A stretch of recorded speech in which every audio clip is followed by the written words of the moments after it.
Hello, and welcome to Tales from the Twists, the podcast where we recap your childhood. My name is Joseph Lewis, or Joe Lewis, for those among you that I count as friends and listeners. Yes, and my friend, Anthony Bull. Hello, Joe. How's it going? I am very well. How are you? I'm very good. How are you? What have you been up to? I have been up to everything. I'm a very busy man, Anthony Bull. I run a podcast. I have a full-time job now. I'm not a slacko. Not a slacko? And, not a slacko. I don't, I'm not a wallaby that works in a sex line. What? Rocco. Oh, yes, that's true. Yes, He's a wallaby and he does work in a sex line. That's good reference there. I'm sure someone got it. People probably did get it. But despite my busyness, I always find time to return to Round the Twist. Yes, that's right. We are back to Round the Twist. Season 4, Episode 1. Welcome back, Anthony. Yes, well, welcome back to you too, Joe. Yes, welcome back to the episode. Welcome back. And welcome back, hopefully, to most of you listeners who are like, I love Round the Twist. I want to hear more Round the Twist. I don't want to listen to those dickheads talk about that other show that they podcast about, Captain Planet every alternate week, or talking about all those other things you did on the break. I don't even remember. Do you remember what we did? No. We had a great time. Yeah, I could not recall. Actually, I'd lie. I do remember we did Thunderstone Sliders and Dr. Zeus. Yes, and it was a good time for all. It was glorious. Yeah. Is the only description we could have. Glorious is an adjective I would use to describe the actors in this episode. And let's just get straight back into it. Right? Mm-hmm. It's good to be back. And we are back with a Shakespeare family. And we later find out that these people are the Von Clapps. You know, a play on the Von Trapp from The Sound of Music. Yes. Am I correct in saying that? I believe so, yes. I've never actually seen Sound of Music. Have you never seen The Sound of Music? Never seen it. I was forced to go and see The Sound of Music when I was about 12, because I think I was about 13. I was studying drama at school, right? And my parents made me go, well, my mum and my grandma made me go to see Sound of Music because they're like, oh, you like drama, you'll be interested in this. I think it was basically just an excuse for them to go and see it and take me along. And it was terrible. I did not enjoy it. Yeah, well, I just chose voluntarily not to see it. I thought, this does not appeal to me in any way. It's The Sound of Music, which annoys me as a title as well. Well, Sound of Music is music, obviously. People always get into this thing where it's like, oh, but it's a classic. With a lot of movies. It's like, yeah. You can't dislike it because it's a classic. And it's like, well, you know, a lot of people might like it. Doesn't mean I have to like it. Birth of a Nation was a classic. That doesn't mean you should like it. Birth of a Nation's interesting because, A, it is probably one of the most racist films ever made, aside from a couple of those Disney films. Of course. Yeah, there's a couple of those early Song of the South. Song of the South. Very racist. A bit of fun for you listeners. Song of the South, if you can find a copy of that. But it was extremely racist, Rise of a Nation. It featured a lot of African men lounging on desks with their feet up and shoes off and eating fried chicken. This was like a 1920s film. So it's the most racist film that has been around. The Ku Klux Klan were like knights in shining armor racing to save the day. But it's regarded as one of the most influential films of filmmaking of all time because it was one of the first feature films. Yeah. And it did a lot of things that were later replicated in other films. Yeah. And a lot of modern filmmakers draw their inspiration from people who drew their inspiration from D.W. Griffiths. Was that the guy who made it? Yeah. Oh, okay. Well, there you go. You learned something new. I haven't seen the whole thing. I think it's a little bit hard to get a hold of for fairly obvious reasons, but it's interesting. Yeah. You know, it's like Battleship Potemkin. Yeah, I was actually going to reference that, yeah. Yeah, propaganda very well-made film, but a propaganda nonetheless. Yeah, pretty much invented montage. That is true. Yeah, Eisenstein, the famous guy, famous for editing techniques. Not to be confused with Eisenberg. Or Einstein. Mm-hmm. Or Eisen. Eisen. Eisen. I was just going to say Eisenhower. Isn't it in Sliders the Eisen? No, it's Einstein. Don't worry. We're talking about Round the Twist, and the Shakespeare family are on the stage, and they say "ta-da" to an audience in this big theatre room, but there's no one there. In the background, there's a mural of a lighthouse, and that's the end of our teaser. I thought that was very, what do you call it, prophetic? Prophetic. Yes, sort of. Prophetic or pathetic? Both. A little bit of both. A little bit of both. Yep. Yeah. In what way was it prophetic, Anthony Ball? Well, it might have highlighted a new theory that could be arising, and that would be that all of this is a staged play, or all of this is some sort of staged imagination, and that the actors on stage are the Round the Twist family. It's interesting that you say that, because I kind of done goofed a little bit when I was taking my notes this episode. There were a few points in the episode where characters referred to themselves not as performers, and I didn't really write it down. But I think now that you've said that, that's very interesting, because there are a lot of things in this episode where it's like, are they making meta references, or is this just part of the actual storyline? I think we'll try and touch on that as we go through. Life is a stage. All the players are actors. Life is a stage. It is. And to the twists, a stage is a stage as well, because they're interested in being on one. How's that for a segue? Very well. Very good. Is that newsreader standard yet? I feel like I'm getting better with my segues, but I'm not quite there. They just said, and stages are made out of wood, just like doors, and that's where we're going to right now. The door of the lighthouse for the Round the Twist family. That was good. I'm speechless with joy. The twists are leaving because they want to be in Hamlet. There's some sort of something going on. It's not really explained at this point what they're going to, other than that they all want to be in this play. Pete wants to be Hamlet, as long as the female lead isn't Fiona, because he's about to tell her that they're going to take a break in their relationship. Have you ever had this conversation with a woman? No. Where you've said, like, I think we should take a break so that we can see other people? No. No, neither have I. Neither have I. Well, I wonder what that conversation is like. Makes you seem like an asshole? It's like, I like you a lot, but I kind of also want to bang this other chick, so, let's see other people. Fuck you too. It's kind of one of these conversations that can never have a good ending. If you're going down that line, there's no return for you. You know, you're past that point of no return. You're in your shuttle on the way to Mars, and you're past that through line. You don't have enough gas to get back to the planet, so you better keep going to Mars, son. And you better hope that there's water there.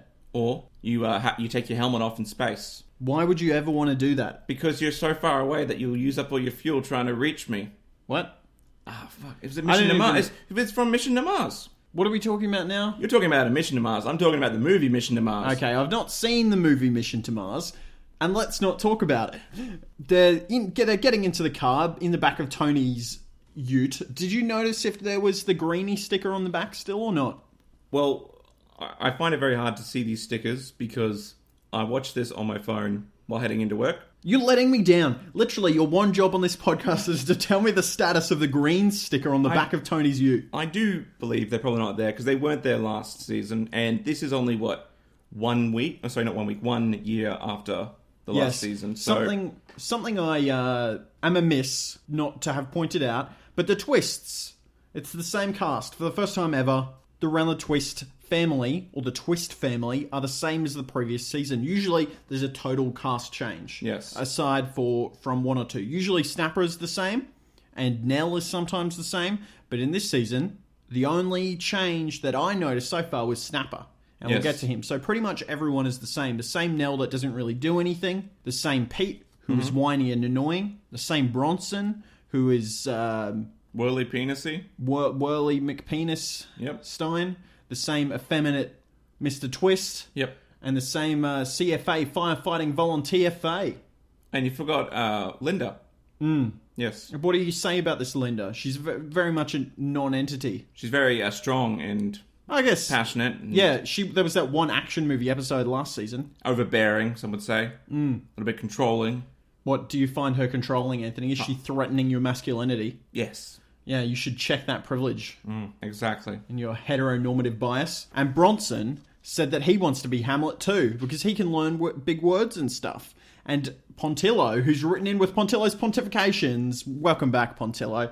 He's someone who writes in every week with some extra notes about the episode. And he's written in and he said, Bronson said, I can learn big words and stuff.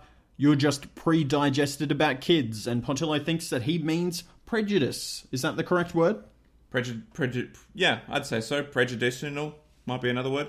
Prejudicial, yeah. Prejudicial. Yep. I think that pre-digested is like a pretty good substitute for prejudice, isn't it? Yeah. Because you've pre-digested your opinion about a certain person. Exactly. You've basically vomited up. Because that's how you pre-digest, right? That's how a fly pre-digests its food, is it vomits onto the food. So you're projectile vomiting your opinions onto the world. I'm going to give Bronson a bit of a break this time. I think won't. most of the time Bronson's a little red-head poopy face. But I think that in this case, he's doing all right. This is a little bit of creative language use, and I'm fairly okay with it. All right, well, I'm not. You wouldn't be. No. Because you think that gingers have no souls. That's what everyone is... Yep, sure, why not?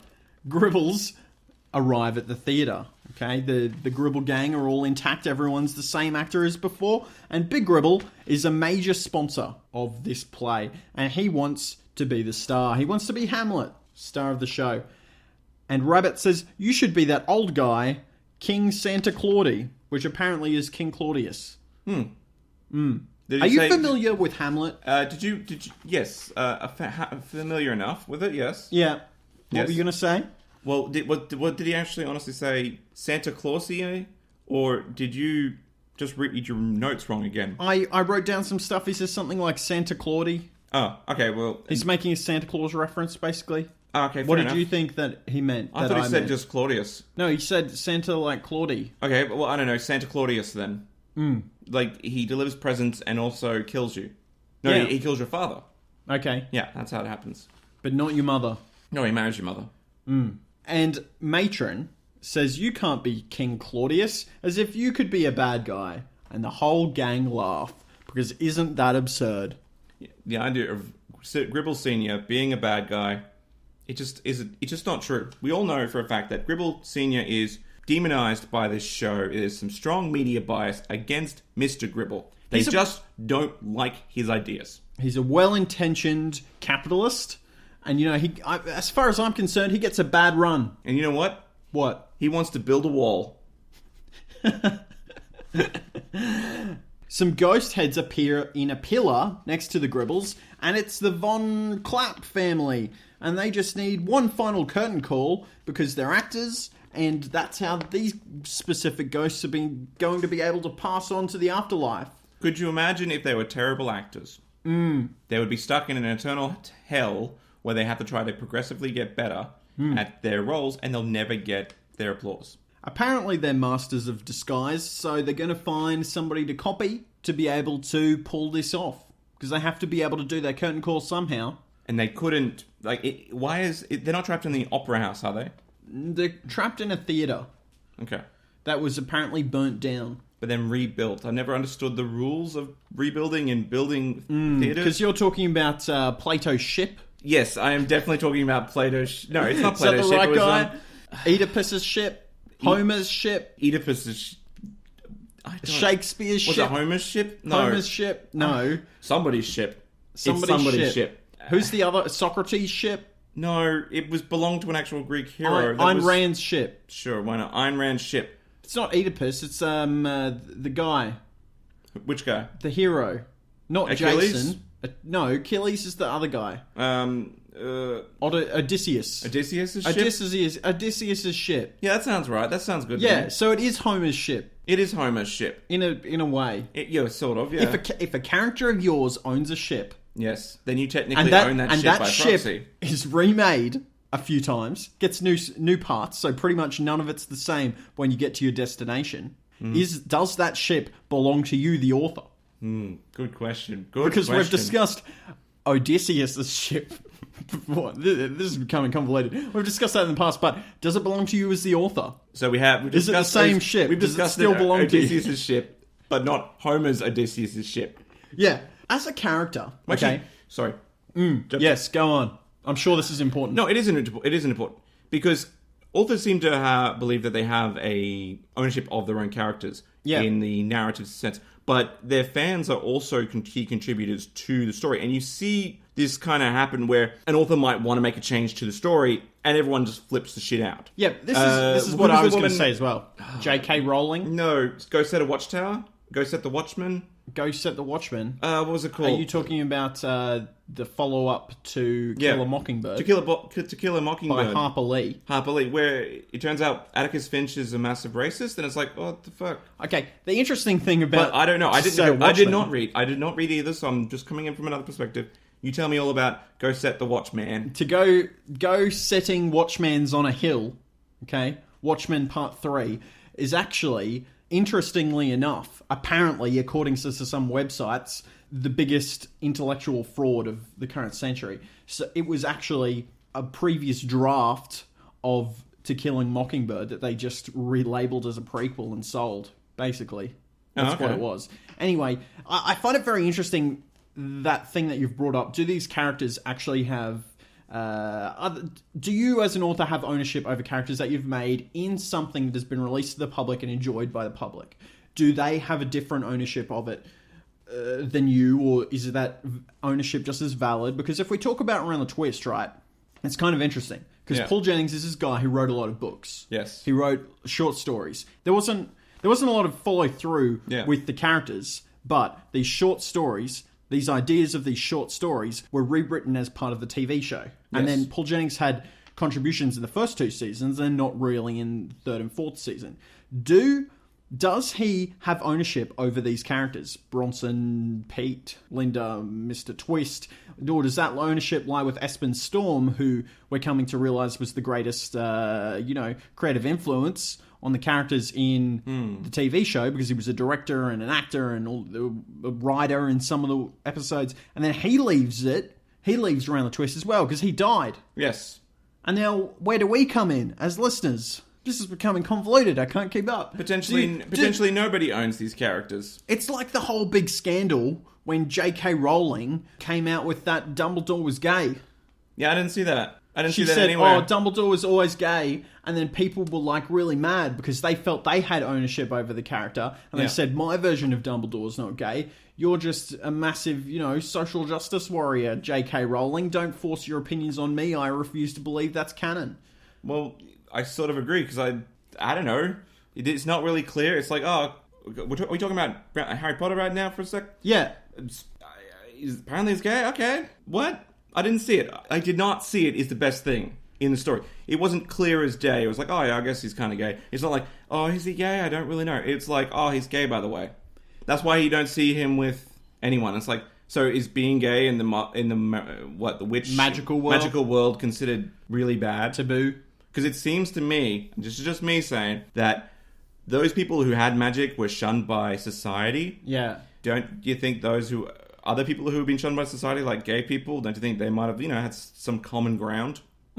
Yeah. I don't know. Magic, hey? Magic, hey? Mutants. Mutant rights. Mutant rights, yeah. Bring on the mutants. But I do find that an interesting tangent, that who has ownership over these characters. Like, more often these days, people develop what's called a headcanon.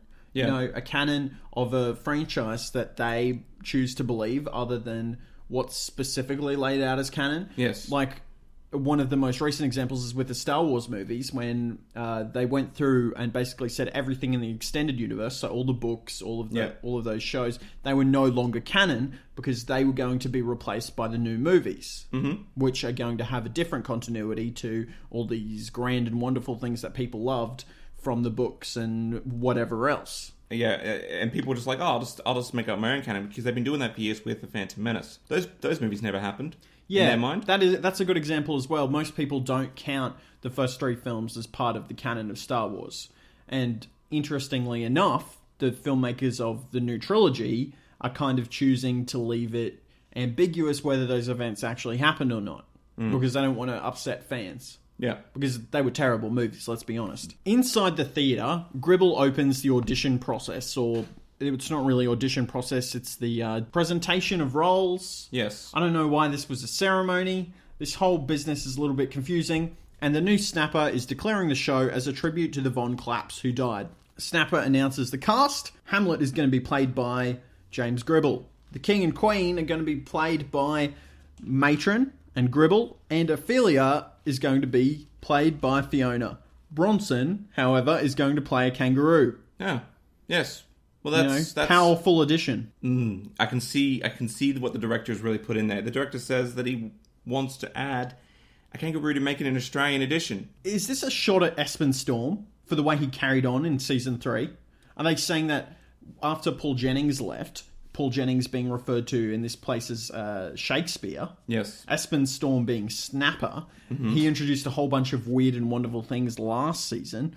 Are the current writers of season 4 comparing this to the addition of a kangaroo to a Shakespeare play? I think what they're actually doing is their sort of exploitation of the Bard's great works. You're putting in an Australian background with some Australian changes to language, but in the end, it's still Shakespeare, and all it is really effectively just a kangaroo jumping on stage. That's the limit of it being Australian, and I think the Bard is literally just turning in his grave. Or is it that woman who's supposed to have written these bloody poems? Is that real? Is that a real thing? I don't know. It sounds like bullshit. Yeah. Well, okay. I'm sorry. It sounds like bullshit. I thought it was written by the Queen. Apparently, it's written by somebody. But I don't know why there's any sort of conspiracy about it, because Shakespeare was a real dude. Yeah. Why I don't understand why there's controversy over did he write this stuff or not. Because he was probably because he was one of the best. I say greatest. I don't find his work that interesting, but fine. Greatest. You're just a plebeian. Yes. Well, do you like his work? Yeah. Do you honestly enjoy it? No, I think it's, there's a lot of power in what he wrote, and a lot of the archetypes that he set up in those plays are still being used today. Right. And one of the most common things that people will do is take a Shakespeare formula like Romeo and Juliet and substitute in different stuff to make a new interesting story. Yeah, but isn't the story of Romeo and Juliet based on a Greek? In part. Yeah. Okay. Maybe. I don't know. I don't actually know. I think actually in Midsummer Night's Dream, the actors in Midsummer Night's Dream... Yeah, they're doing another play. They're doing another play. And that other play is some old Greek one where they see this chick, or the dude sees a chick through a hole in the wall. Yeah. Yeah, that's actually the Romeo and Juliet, or that's where Romeo and Juliet draws inspiration from. Yeah. Yeah. Looking at holes in the wall. And thus I am dead, and now I die. Die. Forever Soul, sleep, no more. Lose thy light. All right. Anyway. What were you talking about? What? Shakespeare? Who cares? I was saying that...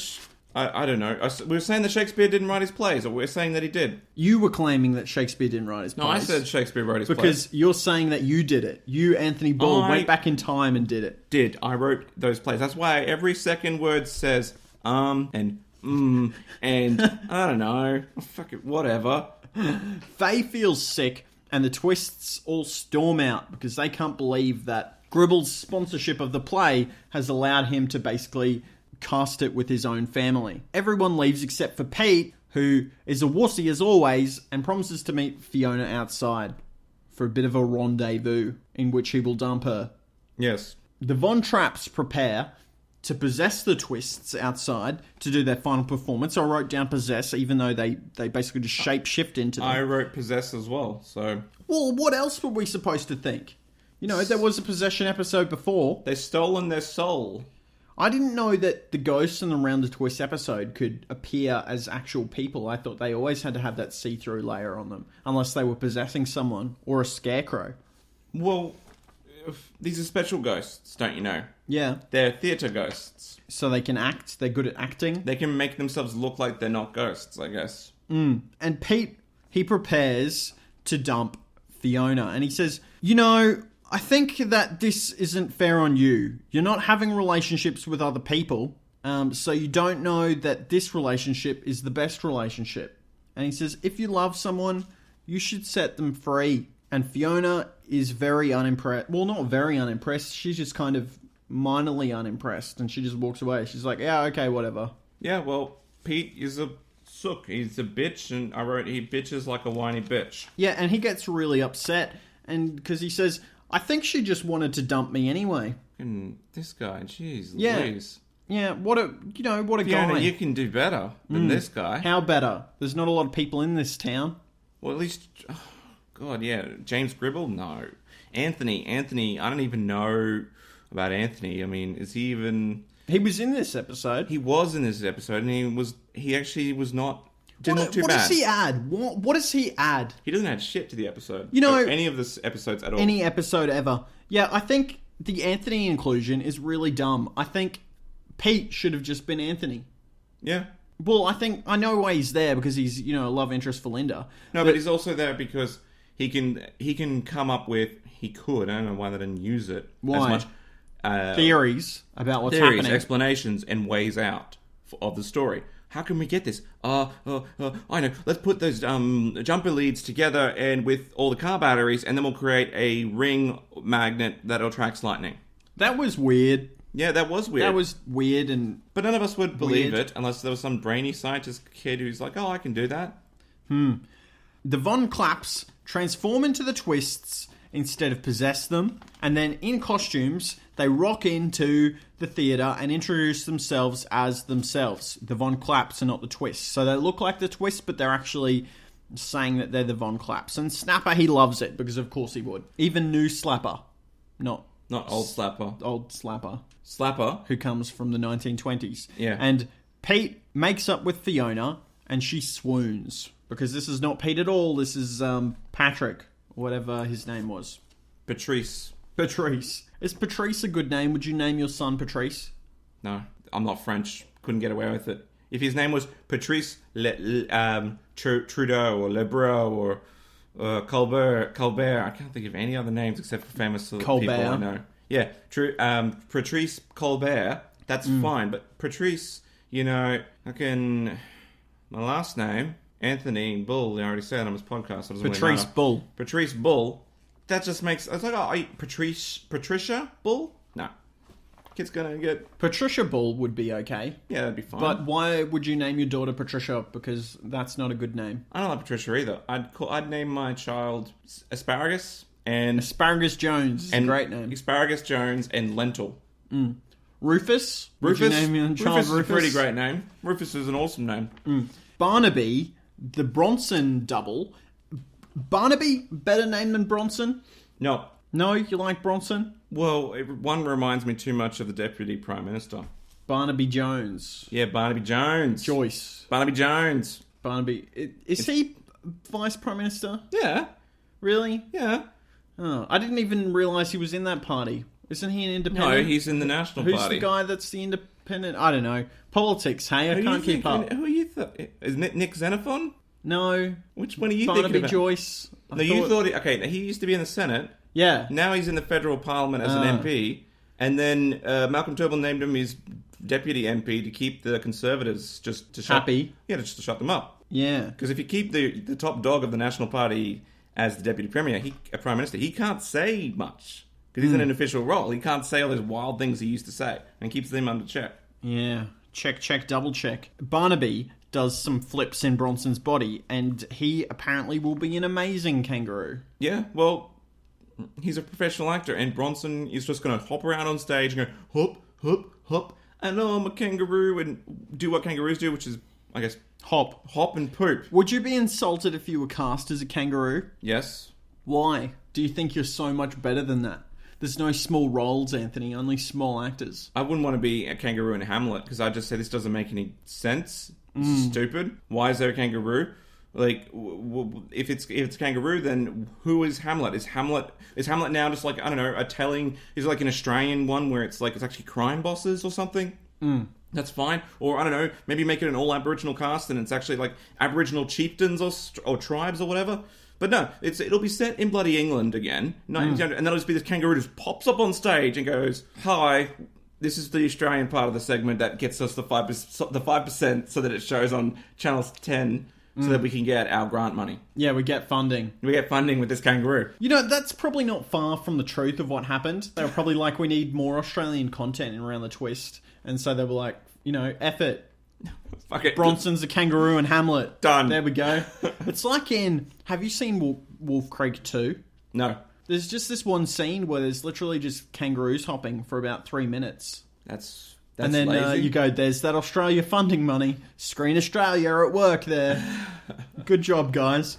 Snapper gets James Gribble to approach the dead Fiona to practice a line. And Pontillo wrote in and he said, James had a stellar performance here. And he says, "G'day, Ophelia.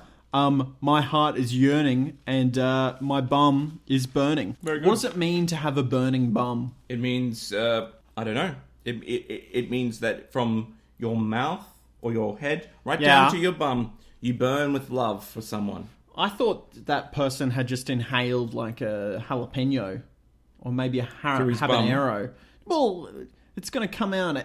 It's going to come out that end regardless of which end it went in, right? That is true. If you like suppository a jalapeno, yes, then yes, your bum will be burning. But also, if you ate a whole habanero, your bum is probably going to be burning too. But I would like to know why his bum is burning. What has he been doing with his bum? Is it just been Indian food, or has he been stuffing bloody habanero chilies up his bum? That's something you should probably talk to your son about, Mr. Gribble. I mean, if he wants to do it, that's fine, but it's a bit of an odd behaviour, I'm going to say. I wonder if there is, I'm sure that there is some subsection of somewhere where that's an acceptable practice. Probably. You know, people like, hey man, have you tried habanero? I did 3 jalapenos last night and it felt amazing. There probably is. There's probably a whole subculture My out there that loves that. My asshole is still bleeding. Yeah, probably. It's probably what they say to each other. Yeah, they'd be like full blood or something. They'd have like weird slang, like the habaneras. Did you get stalk, man? Oh yeah, I got all the way to the stalk. All the way to the stalk. Full seeds. Full seeds. You know, I think record for most disgusting tangent. Well done. Yes. Patrick, who looks like Pete, and is Pete for all purposes other than actually being Pete, does a great job of the actual script and really impresses Fiona with his Hamlet performance. Now, we only talked about this a little bit, but how familiar are you with the script of Hamlet? Not that it really impacts what's happening here. Not that familiar.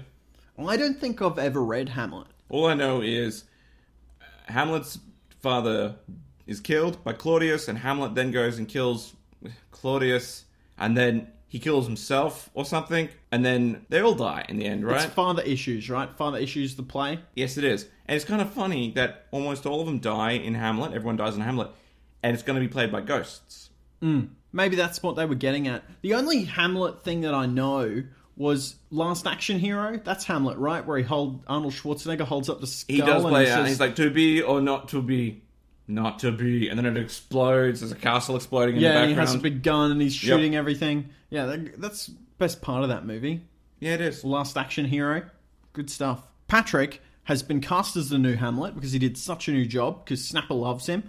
And Linda does a good job of doing the Ophelia role, and she becomes the new Ophelia. Faye is a great singer, it turns out, and Linda, Tony, and Faye all get recast. Later on, Bronson and Faye are at school, and the class are already there for some reason. So I don't know what school this is that they let what looks like a grade 1 class in before the teacher. Why are they this late? Why have Faye and Bronson chosen to rock up late this morning? Because the green mobile ran out of juice. I don't know. Do you think Tony drives them all to school, or do you think Faye drives to school, or do you think they all walk together? It actually would make more sense, honestly, that if Faye drove them all to school. Because, you know, she works there. Yeah. Yeah. Well, it's not that far, right? How far is it? Not that far, but if you're driving... Faye's going to be driving to school, probably. Or she might ride there. She has a bicycle or something. Yeah. But I feel like she should be driving them because she goes there. Sorry, you go there. Just take the fucking car and just drive your kids there. I know Tony's got his crappy art to do, but it's like, he's got no business having to go to school. You do go to school. You get paid to go there. And the kids sing out, "Good morning, Lady Sarah," except they do it like singing, because I can't replicate that. That's what kids do. They sing it instead of chant it. Yes. Good morning, Mrs. Sarah. Can you sing? Are you a singer of music? Can I sing? Are you a vocal projectionist of any I type? am a vocal projectionist. No, I can't fucking sing. Who can sing? I can't sing. Nobody can sing. He's going to tell. He's going to tell. He's going to tell.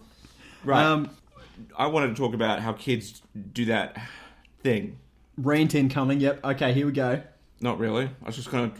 What thing? Just want to have that conversation about kids. How they go, and hello, Joseph Lewis and friends. They enunciate every single... I don't know what you're talking about. When you fucking, did you not go to school? I went to school, And yes. you didn't, and you went, good morning, Mrs. Dun Dun. Every single... Yeah, because what's they the word? make you. They embed it in you. They brainwash you. And then that's the proper chanting tone. Well, that's exactly right. See, they chant it because it's a school of indoctrination and lies. Good morning, Mr. Bull. Yeah, and I said, come on, Charles, do it a little bit more, blah, blah, blah. And because we went to a religious school, they would have said, good morning, and Mr. Bull, and may God bless you and keep you. Yeah, something like that. And then other kids would just mouth it because I'm not saying it. Why would you say it? Like, I'm just saying, why would you say hello to your teacher? Is all Because I'm saying. they demand respect, Anthony. You know, no. School. That's School. Hey, that's you want to talk. You want to talk a rant. Here's a rant about. All right. Okay. Okay. And I feel safe because I know a teacher in real life. Yes. Teachers do not demand respect or deserve respect. They should earn respect. Okay. That's what I'm saying. Yeah. Well, aren't they earning respect by brainwashing the cohorts of year 2 classes? It's Like somebody's got to do it. you belong to me. Oh dear. School, hey? Who'd want to go back there? Bronson and Faye are super confused, and the kids are like, oh, blah, blah, blah, blah, blah. And they're like, we don't know who Lady Sarah is. And they're like, oh, we're just little shitheads, and, you know, we want you to sing to us because, oh, it's so annoying. Oh, my, oh. It's just the way that kids speak, you know? And then they keep calling Bronson Barnaby, and Bronson every time she's like, gets "Stop calling me Barnaby!" He gets really pissed off. He gets so mad. He's like, stop it! Right now! It's, he was so angry, it reminded me of a young Anthony. That rage and intensity. Don't you take my Digimon! Yeah, don't you Don't you fucking dare! And there's a really bad smell all of a sudden. And they're like, what's that smell? Barnaby, what's that smell? And he's like, oh, this is just a rotten mussel that I found on the beach. And everyone goes, oh, yucky. And they all run away to vomit. And then Bronson looks at the muscle, and he takes a... When we say muscle, there's obviously the sea muscle. It's not like a bicep. That was on the beach. He just found this rotten bicep lying on the beach. Oh, I can't wait to eat this piece of human flesh. No, obviously the clam one. And he takes a big whiff, and he's like, oh, yeah, that's a good smell. I think he's going to turn into a bit of a weirdo when he grows up. I'm just saying, you know, he's going to have some weird fetishes, this Bronson kid, when he grows up. I was thinking, you know, it's not unlikely that he does have a human bicep because we know what Nell's like, and we haven't seen her recently, so she's probably buried somebody that she's killed in the sand, and Bronson just came along and found it. Yeah, He's at the beach, I'm sure. Yummy. This is the soul of the innocents. The Orchard of Souls. I finally found it in the sands of time. And everyone leaves. Linda and Pete are at school, and Fiona's ignoring Linda because she's really mad that she stole her part, even though it was the other Linda. And she kisses Pete, and Pete's like, what's this? And she's like, oh, Patrick, the love of my life. How would you feel if you tried to get into an open relationship, basically, with a woman, and then felt that you came off the worst end from your execution of doing it, and then she makes up with you? I don't know how I'd feel. She thinks that you've made up with her, and you're back into it. How would you feel in that situation? Let's do some role play, something that's banned by the government. What? Did you get that reference? Why is it banned by the government? Well, a little bit of a tangent, but Safe Skills program is only allowed to be executed as long as they take out the role playing. Oh, okay. What with the whole you're going to be my husband, and I'll be the... Yeah, I don't really... I haven't looked into it at all, but apparently the role play in it was pretty out there. Really? Well, according to the people who didn't like it. Well, okay, the people who don't like it obviously are going to not like it a lot, but those who like it are going to be like, oh, come on now. But I think there was gender fluidity role play and weird stuff like that. That's easy. What? That's easy to do. How do you do role play as a gender fluid person, Anthony? Is this something you do in your daily life? Oh no, the bathroom's busy. Just go to the other one. Okay, that's a good way of exercising gender fluidity. Would you do that? No, I just go to the other bathroom. I don't think I'd have the guts to say that in public, like, you know, oh yeah, no, I'm actually transgender, but I'd just fucking go to the other bathroom. Okay. If I had to. Or, no, just go to the wheelchair bathroom. The bloody handicap bathroom. Here's the thing, right? I'm all for what? I remember one time, okay, this is pretty bad. One time, I went to the handicap bathroom because every other one was busy, and I was like, I'm not waiting in line for this shit. Okay, so I went to the handicap bathroom, and then as I'm walking out, I decide, okay, well, I better play the part. So I just sort of drag my leg as I'm walking out because I'm like, you never know who's going to see you, right? So ableist. You see, the thing I was thinking of was gender fluidity is fine. You know, we should be supportive of all people. You know, regardless of your preference. You know, they're still people. Yeah. And you should respect them for that, for being a person, and you should be nice to them. But if we just allow whoever we want into whatever bathroom they want, that's chaos. That's chaos. That is the death of all bathrooms. Yeah, because the women's bathroom, we all know, is always busy. There's always a big line when you go to a shopping centre. There's a big line at the door. Men's bathroom is a paradise. That is incarnated by a giant food trough that people line up to pee in. I've thought about this long and hard, and to be honest, there should be two bathrooms. If you're gonna get rid of like cisgendered bathrooms, I think what you must keep is this: you need to have the sitting bathroom, and then you need to have the standing bathroom. The bathroom that contains essentially just all urinals. Not in that bullshit, one large trough. Well, you could do that, I guess. You could make it. What you could do is end up just making that bathroom a lot smaller because you don't need much of. You just need like two walls, and you've effectively got 6 toilets there, right? You just pee into the trough, and you're done. Then you could fill it out with other sitting toilets. So if you want to go and you need to take a shit, or you need to sit down to do it, or you want to sit down to do it, you go to the sitting one. But if you want to stand, because obviously it's the most efficient and easiest way for a man to do it, you go to the standing one. You know, are you a sit-down peer at all? Obviously not. What? Well, are you a sit-down peer? It's not a complicated question. Do you enjoy sitting down having a bit of a pee? I guess sometimes you got to. Yeah, it's a bit of a treat, isn't it? It's a bit of a treat, yeah. You sit down, having a bit of a pee. Having a bit of a pee. You know, you can just relax for a second. Maybe you've had a busy day. Yeah, I don't have time to fucking stand. You know, we live in a busy world. Yeah, exactly. If you want to stand up on the toilet and pee into the trough like an animal, you can do that. You're welcome to. But if you want to sit like a civilized person and cause yourself bowel damage from not being in the proper squatting position that humans are supposed to be in when they take a poop, you can sit down and you can have a pee and, just enjoy life for a moment. Look at the graffitied walls, think about this phone number over here, call Dave on 0474665 for a good time, or you can look over here and look at somebody's crude drawing of a penis. You can contribute to the jokes on the wall, name a poop, name a bowel movement after a movie title, and you're like, those are pretty good ones, and then you can make up your own. That's what's best about university. That's probably the best thing about university. The jokes in the bathrooms, because the commentary and jokes in the bathroom walls, intellectual humour. It's pretty good. It really shows what the education at that institution has done. The engineering bathrooms especially, Oh my god, the engineering bathrooms are the best. That's a very special treat to go and take a sit-down pee in the engineering bathrooms, I tell you what. Gribble makes a move on Lola, who's apparently the Linda person. I was going to say associate. They're not really associates because they haven't really associated. And she actually hits on him. Actually hits him with a fist.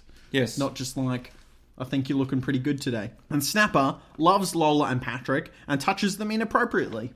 Kind of puts their heads very close to his groin. It's your first episode, new Snapper. Yeah, mate, just be careful. You don't want to end up with a call from Child Safety Services. Yeah, exactly. Be careful with those kids. Don't touch the children. That's always that's just good advice. Don't touch the children. Just don't touch anyone. Don't touch anybody. 30-centimetre rule is a rule that should be applied to real life.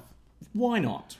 Back at the lighthouse, Faye is pregnant, and she's trying to tell Tony, but is interrupted by Gribble Sr., who's run to the house to get in touch with his body on acting advice that the other Tony's given him. And he warns Tony and Faye not to interrupt Snapper's directing because, obviously he's been given a good role. Yeah. And he doesn't want that to be interrupted by Tony dancing around in period costume. Of course. The sweaty Gribble breaks Tony's water feature that he's just built and tries to take a drink from it. Pontillo says Harold tells Tony how he really feels about his art. This stuff you do, take it to the tip. It'd be a real strength to see as a friend, you know? Yep. I think maybe I read that incorrectly there, but the sentiment is still the same. Yes, it is, of course. He says that as a friend, and you know what's bizarre is that he got that from the tip, and we all know that he's a found artist. He's not really a friend. That's not what they're called, right? Oh, he's a found object artist. Is that what they're called? Yeah, I looked that up. It's on Wikipedia. Trash reclamation projects, isn't that what they are? Of course, trash reclamation. Trash appropriation, if you will. Would you ever be a trash reclaimer? No. Is that a job title that you would? Well, hang on, wait. What's a trash reclaimer? Whatever you want it to be. Is it somebody who picks up people's like curbside stuff because it's perfectly fine, but that's like, oh fuck, I don't need that in my house. Oh yeah, totally. I'd do that. Then. Have you ever taken things from the roadside collection? But I've been tempted to. I've seen like perfectly good drawers. Like I'm like, wow, these are perfectly good bedside drawers. Why don't I just pick these up? You know, they're just going to get thrown in the dump. You know? Yeah. Sweaty Gribble, he then runs away. He runs away, as like all sweaty cowards do. That is just a criteria for them. Pete, Bronson, and Linda try to sneak into the theatre because something really weird is going on. And on the way in, they see a knight pop out of some sort of sky-dimensional doorway and then close it. And they all look at each other and they're like, well, what was that, hey? Yeah, that gets explained, right? Later on, hopefully, in the season. But apparently there's an interdimensional doorway in the theatre. So keep an eye out for that. Have you not seen season 4? No. At all? No. Okay, I've seen all of these episodes before. My memory's not great, so I don't remember all the specifics, but I do remember and know there's not an interdimensional doorway in the theatre. It's a ghost doorway. Well, you'll see eventually. Okay. Pete, Bronson, and Linda break into the theatre and they see the Van Clapps practicing as the Twists, being ghosty people dancing around doing stuff. And the Von Clapps explain that they died in a fire and they need their final curtain call. And the Twists decide to let them continue to play the Twists, to pretend to be the Twists. Yeah. Are the words that I'm saying making sense, or am I just saying words? What? The Twists are going to pretend to be the Twists? The Von Clapps are going to pretend to be the Twists. Yes. You know, it was a little bit confusing to take notes. It was quite confusing sometimes. Gribble, Big and Little, they're plotting. They're going to take back the roles because they didn't sponsor the play for nothing. Okay? You know, Gribble's not going to sponsor a play just for the fun of it.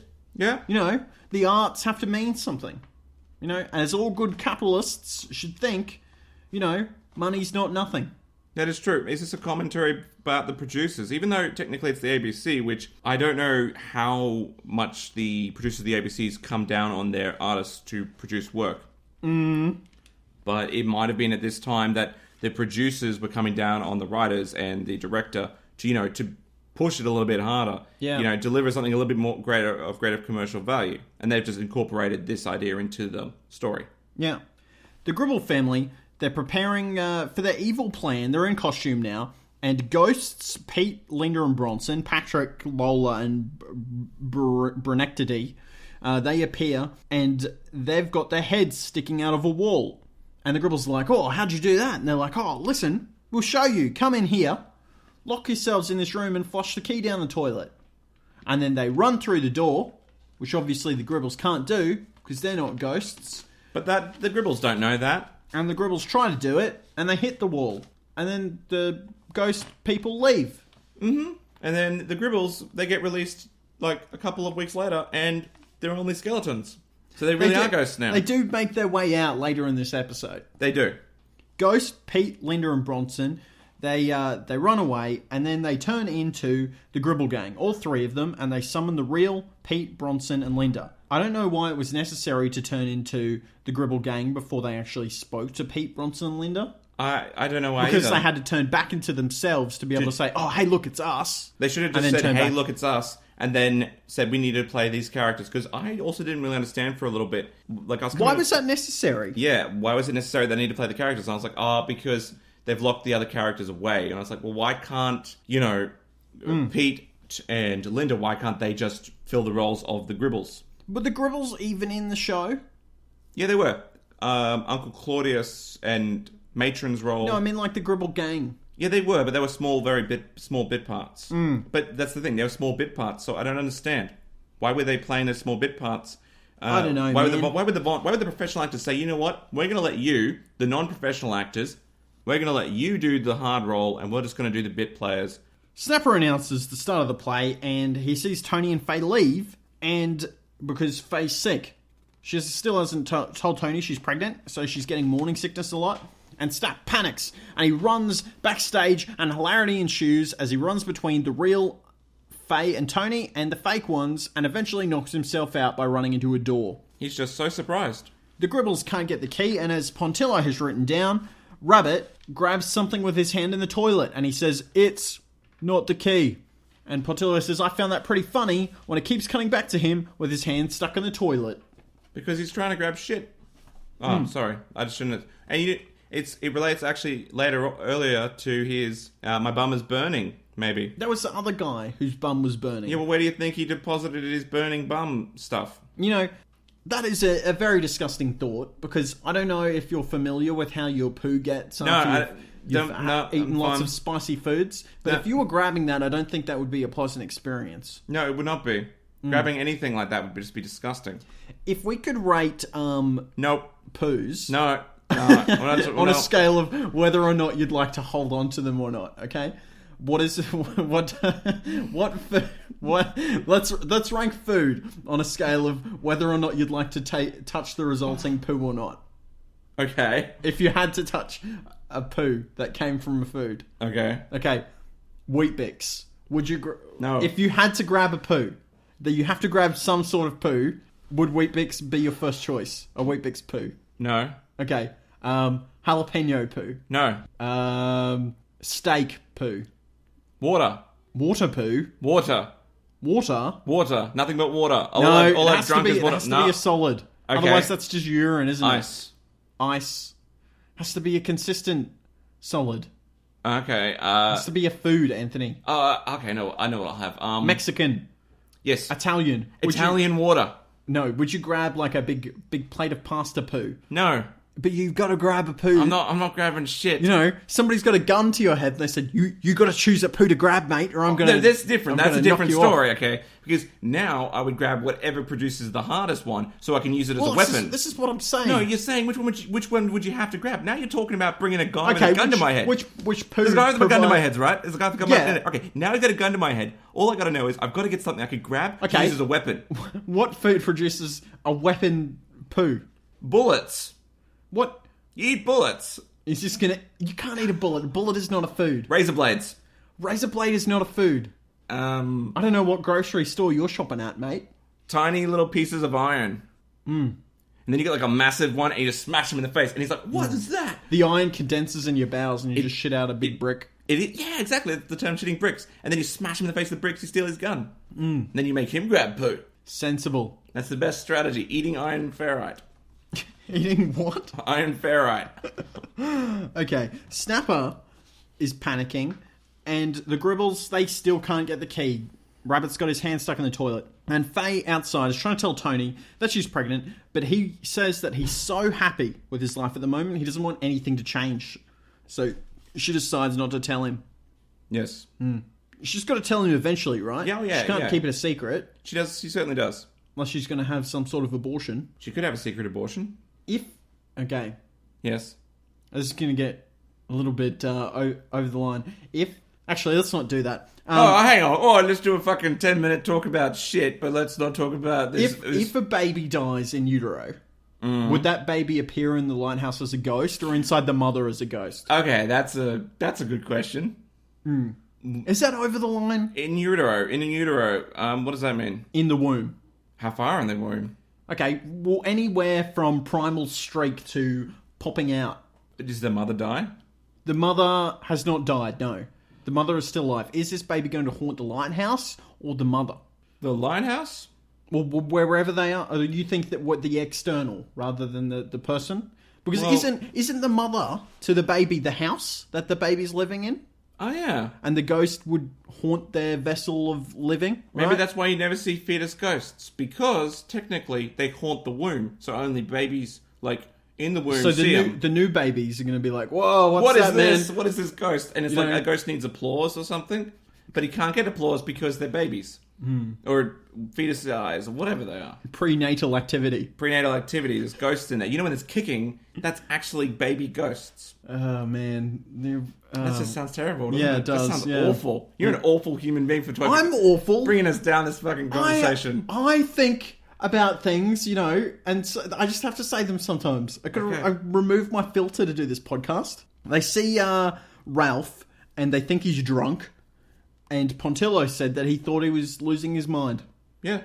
Well, he was losing his mind. The play started and it's going great, and Snapper hears the Gribbles stuck in a room, and he becomes hysterical that the Gribbles are going to disturb their own performances on the stage. And Snapper goes backstage and is shocked to see Tony levitating and talking to Pete, and then he turns around and Pete's right there as well. What's going on? Tony summons fireballs because he's a ghost, and the action scene on stage happens and everyone dies. Not really, just, their characters die, they all stab each other and die. Bronson hops on stage for an excellent cameo as a kangaroo and closes out the play.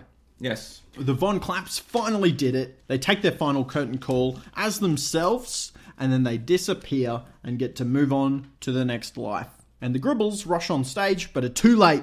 Everything's finished, and they're on stage, and people are clapping them, and they don't know what to do, and they just stand there awkwardly, and the Twists are punishing them because they're bad people and they're vengeful, and they don't close the curtain. Yes. They just make them stand there awkwardly.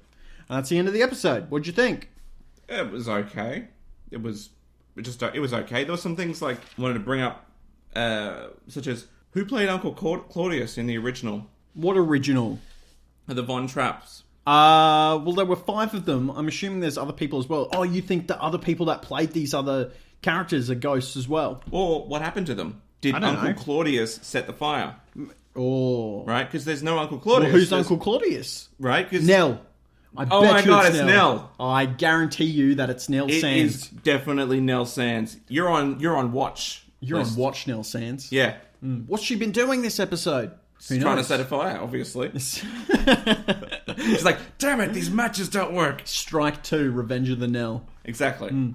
I've got a rating here from Pontillo, and he says, not a bad start to the series. I'm not very familiar with Hamlet myself, but I thought the Round Twist actors' portrayal of the Van Trapp family ghosts inhabiting their bodies was believable. 6 out of 10 bowls of spaghetti. Well, I have given it 7 out of 10 bowls of spaghetti plus some garlic bread. What about yourself? I think I'm just going to have a quick think about this. It was okay. Yes. It wasn't great, was it? There were a lot of things happening in this episode. It was like, why? I like the idea of, that person looking through the sky door. It's like, oh yeah, a bit of mystery. Not so heavy-handed as last season with those people just standing around in the dining room making comedic remarks. It was actually like, oh, that was kind of weird. This weird thing just happened. It didn't necessarily say, oh, this is going to be an ongoing thing. It was just like, this is a weird thing that happened, which I thought was pretty cool. So I'm going to give it, like Pontillo, 6 bowls of spaghetti, and they're going to be ghostly spaghettis. Oh, that's scary. Like, yeah, spooky spaghettis. Yeah. Yeah, they'll send shivers down your spine. They will. And I think that's everything we've got to talk about around the twist, unless you want to interject with something. That is the truth. I do not need to interject because, welcome back to Season 4, I guess is the only thing I can say. It feels good, it feels right, and it feels just. And I'd like to also say welcome back to our listeners. And if you are listening, you can find us on any of the following social medias. That was a good segue. You're ruining it now. Just stepping all over my segue. I think the fans need to know that I thought that was a good segue. Anyway, as Joseph did indeed allude to, you can subscribe to us on iTunes and give us a rating or review. We're Tales from the Twists. You can find us on Facebook at Tales from the Twists. You can find us on YouTube at Tales from the Twist and on Instagram at Tales from the Twist. On Twitter, you can find us at TFTT Twists, and you can find us on our website, talesfromthetwist.wordpress.com. And if you want to get behind the scenes and contribute notes to the show, just like how Pontillo is doing, join Chicken Twisties on Facebook. Look for Chicken Twisties. It's a Tales from the Twist page. There'll be links to all of this stuff in the notes below. And if you need to send us a message for any reason, to say hello, send us your feedback, send some crazy ideas you might have, or even some weird fan fiction you've written about Round the Twist or Captain Planet, and you want us to read it, cool. Send it our way. Send us a Facebook message to our Tales from the Twist, or just send it to our email, which is talesfromtwist@gmail.com. Yeah. Thank you very much for listening. Let us know. Yes. What you're feeling. Because we want to know, do you want to keep seeing Round the Twist stuff? What are we going to do when the season's finished? Give us an idea. What do you want to see? Should we continue with Captain Planet?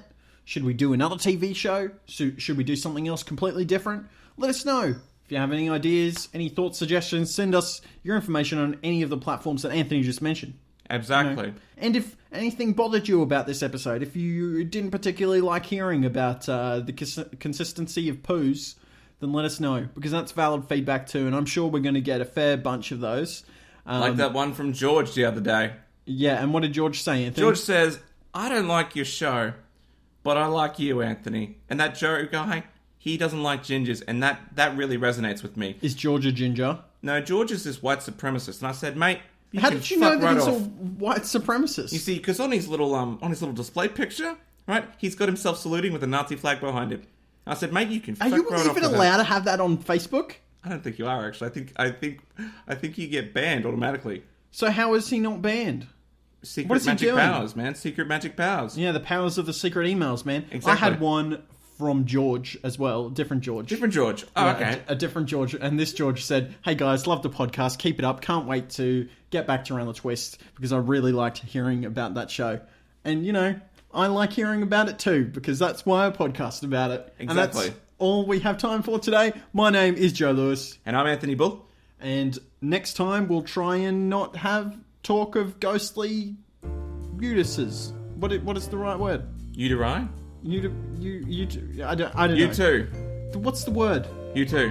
The Fetusi. fetusi. Yeah. Fetusi. Fastidiousness.